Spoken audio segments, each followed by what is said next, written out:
Hello friends, welcome back to my channel. আমি প্রিয়াঙ্কা। আজ তোমাদের সামনে একটা নতুন ধরনের রেসিপি নিয়ে এসেছি।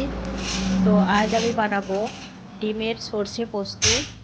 তো তার জন্য দেখো, আমি একটা পাত্রে নিয়ে নিয়েছি 1 চা চামচের মতো সাদা সর্ষে, 1 চা চামচের মতো কালো সর্ষে, আর নিয়ে নিয়েছি 4টি কাজু, 1 চা চামচের মতো পোস্ত, 7 থেকে 8 কোয়া রসুন, আর 3 থেকে 4টে কাঁচা লঙ্কা। তো এগুলোকে আমি পেস্ট করে নেব।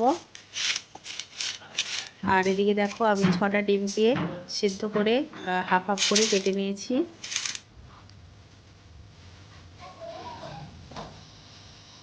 তো এবার আমি ওই মশলাগুলোকে পেস্ট করে রেডি করে নিয়েছি। আর কড়াই বসিয়ে দেব। আর এই রান্নাটা পুরোটাই আমার সরষের তেলে হবে। তো কড়াই দেখো, আমি সরষের তেল ঢেলে দিচ্ছি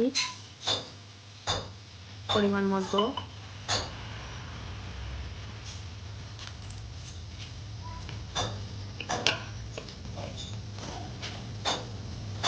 আর এই তেলের মধ্যে আমি দিয়ে দেব অল্প পরিমাণে লবণ, আর দিয়ে দেবো অল্প পরিমাণে হলুদের গুঁড়ো, আর দিয়ে দেবো সাথে লাল কাশ্মীরি লঙ্কার গুঁড়ো। তো এবার এগুলোকে আমি মিশিয়ে নেব তেলের মধ্যে।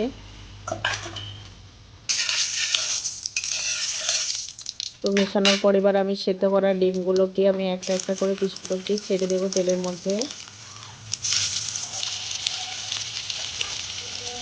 তো এবার এগুলোকে আমি উল্টে দুটো সাইডেই আমি ভেজে নেব।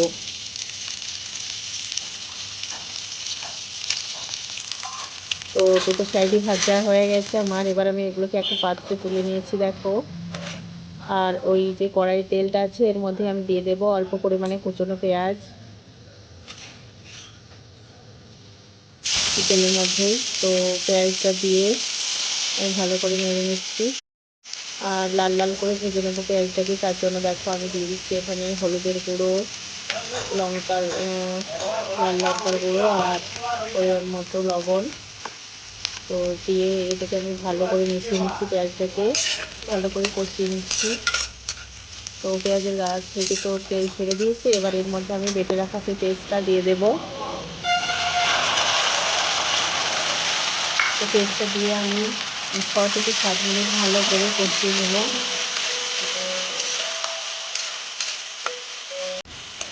তো তেল ছেড়ে দিয়েছি, দেখতেই পাচ্ছ বন্ধুরা।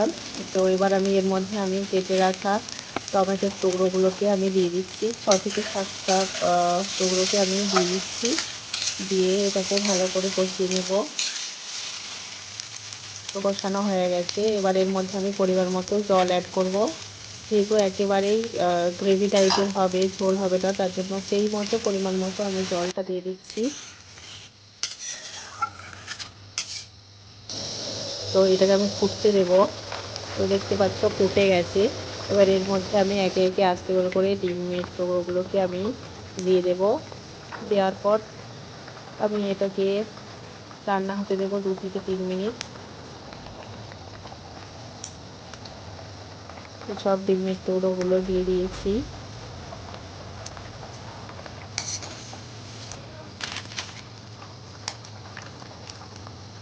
তো এটাকে আমি এবারে 2-3 মিনিট রান্না হতে দেবো।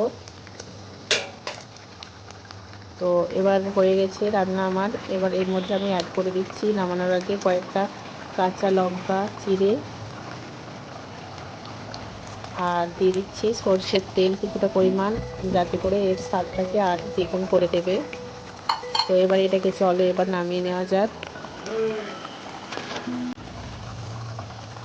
তো এবার এটাকে আমি নামিয়ে নেব। হয়ে এসেছে একটা প্লেটের মধ্যে। তো দেখো, আমি নামিয়ে নিয়েছি। কত সুন্দর হয়েছে, একেবারে মাখা মাখা, ডিমের গায়ে লেগে আছে মশলা সব। তো তোমরা কেউ যদি এভাবে না বানিয়ে থাকো, অবশ্যই বানিয়ে খেও। আশা করি ভালো লাগবে। গরম ভাতে এরকম একটা রেসিপি থাকলে আর কিছু চাই না। আমার ভিডিওর সাথে থাকার জন্য তোমাকে অসংখ্য ধন্যবাদ, অনেক অনেক ভালোবাসা। এভাবেই তোমরা আমার পাশে থেকো। তো তোমাদের ভিডিওটা যদি ভালো লাগে অবশ্যই একটা করে লাইক কমেন্ট শেয়ার করে দেবে, পাশে থাকবে। টাটা বাই, ভালো থাকবে সুস্থ